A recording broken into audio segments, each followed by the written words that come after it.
Welcome to another Apollo Papyrus podcast episode. I am Aaron Apollo Camp. For this episode, my interview guest is a clinical psychologist and the author of the nonfiction book Embrace the Middle, which is about midlife.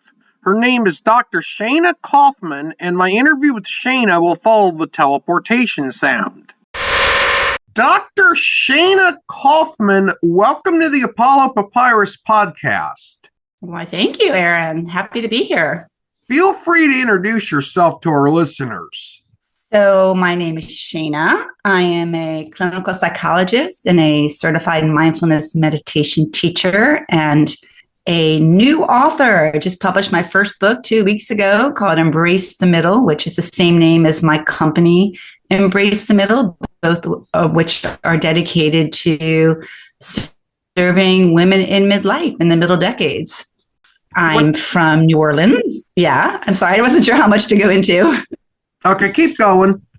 I was just going to say that I'm a NOLA girl, born and raised in New Orleans, and a Southern California transplant. Moved out here for graduate school and never left. And this is where I do my work now in California and on Zoom and other places when I'm going to put on workshops or meditation retreats or book events for anyone who wants to learn more about leaning into the middle decades with presence and compassion rather than fighting it or pushing it away. Your book is titled Embrace the Middle, and it's been recently released. Without spoiling too much of Embrace the Middle, what is it about? It is, the subtitle is A Woman's Guide to Mindfully Navigating the Challenges, Celebrating the Joys, and Finding Power in Midlife. So because it's nonfiction, there's nothing to give away. But essentially, the essence of the book is really about the choice we have of how to respond to changes and challenges that are going to happen as we age, whether we like it or not. So women are going to go through menopause. We're going to, confront aging of our own bodies, physical decline, as well as those of our loved ones.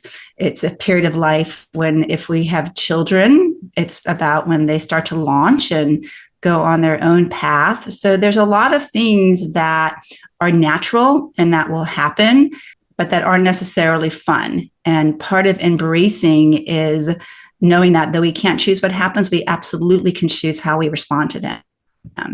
And embracing is all about leaning in and saying yes and appreciating the challenges, but also appreciating the many gifts that can come with age as well. So it's both an approach to aging as well as an invitation to also widen the lens to appreciate that age and experience brings a whole wealth of good things, such as more wisdom and resilience and comfort in our skin, and on and on and on. And the book also draws from my research on 619 women worldwide. So it's both an approach, it's both research-based, and has a lot of heart and humor in it. You mentioned just a few seconds ago that, go ahead. No, I was just going to say that's it in a nutshell. I could go off for a long time on any one of those tangents, but I'll let you. Okay, yeah. I'll go on to my next question here. Sorry about that. Sure. As you mentioned moments ago, your research on 619 women for your book, Embrace the Middle, includes respondents from a lot of different countries. Did you find that there are cultural differences to the midlife experience? And if so, what are a couple of the more notable ones? What a great question, Aaron. Thank you. And that was something that when I first started this research, I didn't intend for it to spread like wildfire. It just kind of happened organically. And when I saw that there were women in the EU that were responding to it, I then intentionally expanded my reach to hit all countries with that particular inquiry in mind, if there's cultural differences. So the sampling that I did have enough numbers to statistically compare was Europe with North America. And there were some interesting differences. Women in which I think is partly related to cultural issues of what the government provides. So women in Europe have less financial concerns and more kind of bandwidth to explore other things that we might be like second careers and further and formal education. And when I broke that down, I think it boils down to the fact that a lot of our worries are medically related and caregiver related financial issues. And with healthcare being subsidized there, and in some countries, continuing education as well, that's one less stressor they have to deal with. But that being said, above and beyond, women are much more alike culturally than we are different. The midlife challenges and gifts kind of supersede any cultural variations. You've coined There was another, actually. Go ahead. Let me add one more thing. I'm sorry. Let me add one more thing. There was an interesting difference around certain countries and the stigma of therapy. So therapy is pretty common. We don't have the same stigma around it that our parents' generations and generations before that had, where it was kind of hush hush and no one really goes there. It means you're weak. And it's become much more mainstream and almost to the degree where you don't have a therapist, you don't have a coach. In some countries in Europe, that stigma still remains. So it really impacted women's proclivity to reach out and ask for help. And then if they did, even kind of sharing that experience for more support. So I thought that was a very interesting finding as well when looking at kind of what tools help women navigate these decades. Okay, my next question, I actually skipped one here, so I'll go back to it. How do you define midlife, and is there more to your definition of midlife than just age range? I love your questions, Aaron. Yes, it's far more nuanced. So most people are waiting to hear of an age range, and the people in the younger decades are kind of hoping they're a little bit older, but not that old. And the people that are in their 70s and beyond are kind of hoping that they still are considered middle-aged. And I think that speaks to the power of language and the power of a number. From a research perspective, the gold standard is not the gold standard, but the most common bracket is between 40s and 65. That's what in research we usually target out. But in my research with women, it was so much more nuanced in age. It also had to do with when people experience certain defining milestones, such as when a woman goes through menopause. And when you go through menopause, that means the child rearing days are over, that door is shut. So that could happen for some in their 20s. It might be medically indicated or just happen. So that could catapult someone into kind of a more mature mindset. Also, when we lose a parent, that's something that can happen for many in much younger decades. And that also impacts our life lens to be much more mature than it typically would if we weren't faced with more typical experiences that happen in midlife. So it has to do with defining moments, pivotal moments. It has to do with our attitude. The saying that you're only as young as you think. It's true. There is a big relationship between what we think about age and how we relate to it and how we feel. And so yes, it is an age, and it's really when we have this kind of period of both decline and growth at the same time and begin to view life through this wider, more mature lens. That would be my definition. You've coined the term acronym SOFT, which is SOFTT, and it describes a technique that you've coined. What is the SOFT technique and how does it work? Another wonderful question. So this technique I pulled from my background as both a clinical psychologist and a mindfulness meditation teacher. And it was something that I kind of discovered in real time myself when I was grappling with things like hot flashes, grief over losing my parents, kind of heartache when my kids left, even though I knew it was good for them. So SOFT really is a tool that can help us in the moment, in any moment that we might be struggling. So the S stands for slow down and breathe. Because just when we're in a moment of distress, our autonomic nervous system is jacked up, our heart rate's up, and everything becomes very elevated and intense. And so just slowing down and taking a few breaths automatically slows our system down a bit. and gives us a bit of perspective. O is kind of observing our thoughts, what's going on, our thoughts and feelings. So let's take, my kids launching. When I'm observing, oh my gosh, I hope they make friends. I hope they're safe. I hope they're going to do okay. Will they call me?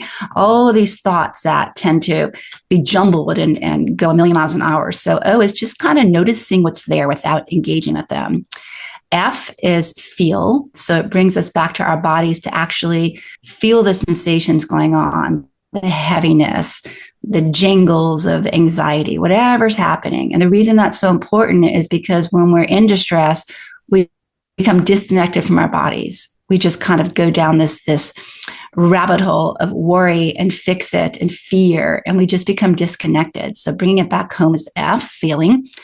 T is tenderness. So I'm kind of placing my hand on my heart right now. It's really acknowledging this is difficult. This is hard. This is a challenging moment. And sometimes stepping back from the details of the moment and just acknowledging the significance of it is helpful. Then the last T stands for tuning into our inner wisdom, wisdom being a big gift of age and a gift my research found to be the most significant. And so if there's something we actually need to do, we lean into our own internal wisdom to guide us. Oftentimes just acknowledging this is difficult is the end. But then if there's, for me with my kids, it was an agreement. Can you just text me, every 3 days and let me know everything's okay? And that was kind of my wisdom. I can't text them every day. I'm not going to stare at my phone. But if they just check in and just tell me all's good, that's all I need.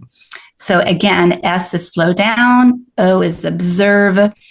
F is feel. T is tenderness. And the last T is tune in. So it's a very kind of mindful approach that can take anywhere from 30 seconds to 2 minutes to do it, and can help literally any moment, and even any moment of any day when you're feeling anxious about something and don't know what you're anxious about. It's just a little tool that you can pull out to just get still and explore for a few seconds. So I hope that made sense. How long did it take you to write Embrace the Middle, and what were the easiest and hardest parts of writing a nonfiction book for you? Oh my goodness. It took over 3 years, and that was punctuated by the loss of both parents and a brother in that window. And in some ways, I feel like grieving those losses really was my graduate training to write this book. It forced me to walk my talk and really say, are you going to lean in and embrace this, or are you just going to talk about doing it? And I did. So I felt like when I had the bandwidth to resume to writing, it came very much from my heart. The challenges is book writing has its own journey. We might have a timeline out there, and it's going to take always longer than I ever anticipated. So kind of honoring the process, and also knowing that however long it takes is however long it's going to take. I can't force writing. I can't force whatever other life gets in the way. So the challenges was really learning to kind of, I guess, embrace the book writing journey itself. And then I'm sorry, what was the second part of the question? What are the easiest and hardest parts of writing a nonfiction book for you? So the easiest parts for me is I had a research in my background, and this is research based. So I kind of pulled up my doctoral training writing my dissertation, and that was exciting to me. It kind of like, wow, my graduate training came back to me. That was exciting. Writing from my heart is very exciting. When I got out of areas that were less personal experience, but highly relevant, that was more challenging since I write from the heart. So writing, for example, the last section is called Changing the Midlife Paradigm. And I knew what that meant to me, but kind of doing some really solid research and exploration on what that means in the world of menopause, what it means about sexism and ageism and other very real experiences, women out there that might not have been my immediate experience. That was more challenging only because I write so much from personal experience. But now that it's over and 3.5 years into it and having a phenomenal book launch experience and becoming an Amazon bestseller, all that hard work was worth every minute. And I could not have made it go any faster. Is your book Embrace the Middle self-published, traditionally published, or hybrid published? I went with a hybrid, and I really explored all three in depth. And I considered all three. And I finally landed on Authority Publishing, which is affiliated with the Nonfiction Writers Association, because it felt like I wanted a nonfiction, publishing company, and they had the expertise in nonfiction. And it sort of helped me from having to do all the stuff you do independently. So a hybrid worked for me with this book, and who knows what I would do with my next book, but it was the right fit for me for my first book. When and how did you get into meditation teaching, and what mindfulness meditation teachings does your company, which is also called Embrace the Middle, offer? Yeah. So I discovered meditation as I was approaching 40. I'm now approaching 60. And at that time of my life, all the boxes were checked. That was supposed to bring happiness. I was married to a lovely husband. I had 2 beautiful daughters. I had a successful career, my advanced degree, a home, friends, blah, blah, blah. Everything that was supposed to bring, contentment was there. Yet I still felt this kind of inner discontent.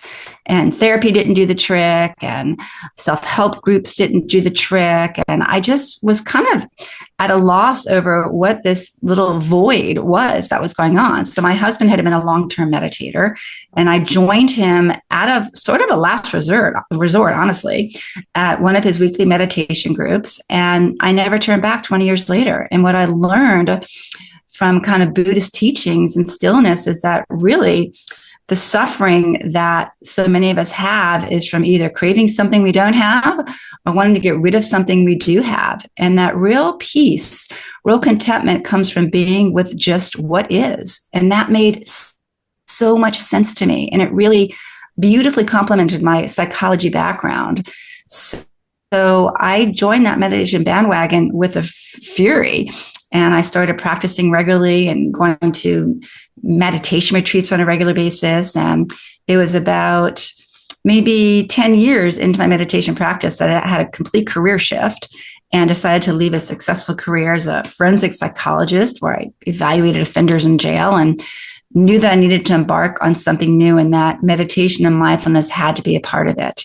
So the embracing journey actually started with my own experience of dealing with a hot flash on a meditation cushion. And it was in a retreat when, in meditation retreats, you sit still and you don't move and you don't talk, and you really focus on being present to what is. And it's a hot, sticky day, and this hot flash comes on, and I was like saying to myself, because of course I couldn't talk, I can't believe this is happening, and it's already so hot, and why now, and blah, blah, blah. And then I realized that I was in a meditation retreat. I remembered, and I brought back my awareness back to the actual experience of the hot flash, which was just a heat wave. That's all it was, a fleeting kind of rise and passing of heat. And it completely transformed the experience from something that I always wanted to push away and hated and didn't want to, okay, all this is just a fleeting sensory experience of warmth that comes and goes. And I realized in that moment that when I embraced, literally said yes to the hot flash, that it was much more graceful. So that became this aha moment of, wow, I've got all these other things coming down the pipes. Like my mom has dementia, and my kids are getting ready to go to college, and I had to retire from running after 40 years, all these things that I could push away and resist and, get anxious or fearful about, or I could just embrace them and bring presence and compassion to them and kind of welcome them. So that was the beginning of this new business, which started with my own practice. And then I started sharing with other women and doing groups, and it very quickly morphed because women were so hungry for not only a space to share what these years are like, but also support from each other and tools. So the business quickly grew, and now is a wonderful community of workshops and weekly meditation and meditation retreats, and now my book to supplement it all. So it's been a lovely second half of my life kind of transition, drawn from and birthed from my actual meditating on a cushion. So that was a long-winded answer to a wonderful question, Aaron. Does your company offer workshops and webinars in addition to meditation teachings? And if so, how do those work? 100%. So I have something called a day of embracing the middle, which is a lot of exploration, deep exploration, and exploring our belief systems, exploring our narratives around midlife, kind of exploring the often overlooked gifts of midlife. I do webinars on self-compassion. I do webinars and workshops on limiting beliefs. I do webinars and workshops on resilience. So all kinds of themes, both in the book and related, but not necessarily in the book. And some of these are done in person for companies as webinars. So there's always an experiential component to it, but not necessarily meditative, if that makes sense. In your experience, and this is going to be a very personal question, what has been the most positive and negative aspects of midlife for you, and do those align with your own research? Yes, thank you. By far, the hardest part for me has been death and loss. So this is a time of life. I think, if you're lucky enough to still have a parent alive in your 50s, or both parents, as I was, that first death it's this thing we dread all of our lives, or I dreaded. And when that becomes real, it's a grief like I just had never experienced. And also a very clear indicator I had reached a different phase of my life. And within a very short window, I lost another parent and then a sibling. And it seems like, the older I get, there's just more losses, friends and dear ones. It's just, we're getting older, and that's part of what goes with the stage. So, and that 100% aligned with my research. Death and loss and physical decline of our own bodies were the two top challenges of midlife, followed by the sandwich demands, the sandwich meaning being the middle of both a generation above us and below us, where we're still tending to and supporting both. Those were the biggest challenges.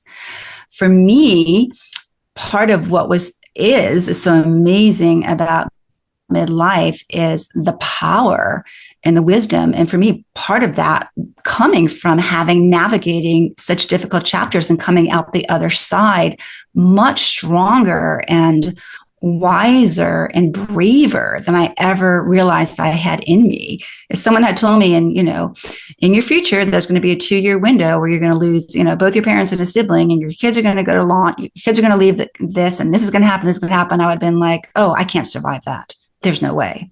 But I did. And I came out really strong, and that strength and that wisdom lives within me. So I love having full agency over myself and speaking my voice to its fullest. And a lot of the kind of things we struggle with in younger decades, or I struggled with, was people pleasing and, not saying yes or not saying no. Those are monumentally less significant. So there's a freedom that comes with growth. And that too lines up with my research, with wisdom and self-awareness being the top midlife gifts, followed closely by more fulfilling friendships, more resilience, more comfort in our skin. So I think part of those gifts are part of the challenges. I think they come from the challenges and always exist alongside the challenges. And I thank you for asking about the gifts of age, because that's not something that we usually hear go together. We usually hear, midlife and aging and blah, blah, blah, but not the gifts. So thank you for asking about that, Aaron.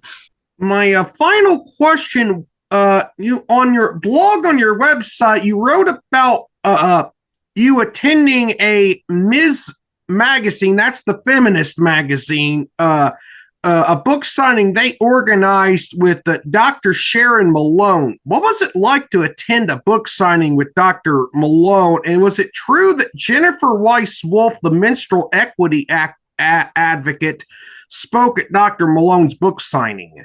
Yes, it was awesome. And part of it being so awesome was that it was in the Ms. Magazine headquarters.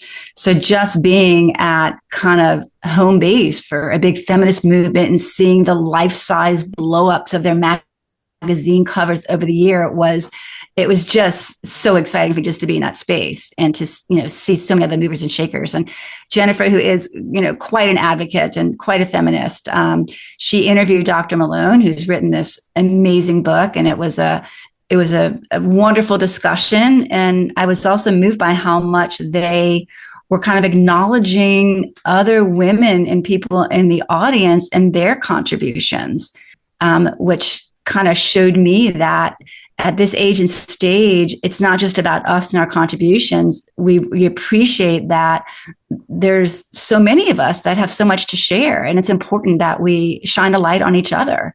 So it was a remarkable evening. I'm smiling as you're asking about this because it was just a very exciting evening. It was fun to get my book signed by Dr. Malone and my picture taken with her. So that was fun too. And meet a lot of other kind of real big movers and shakers from, Marie Shriver's Daily Paper and just a lot Sunday Paper and other people, Tamsin Fatal and other people involved in the menopause movement. So it was a highlight of a night. Dr. Kaufmann, thank you for appearing on the Apollo Papyrus podcast. You were an amazing guest. Oh, thank you, Aaron. I loved your questions. You did your research for sure. Such wonderful questions. So thank you for your time and for having me on your show. It was fascinating to interview Dr. Kaufmann. This is Aaron Apollo Camp reminding y'all to find your writing and reading purpose. Bye for now.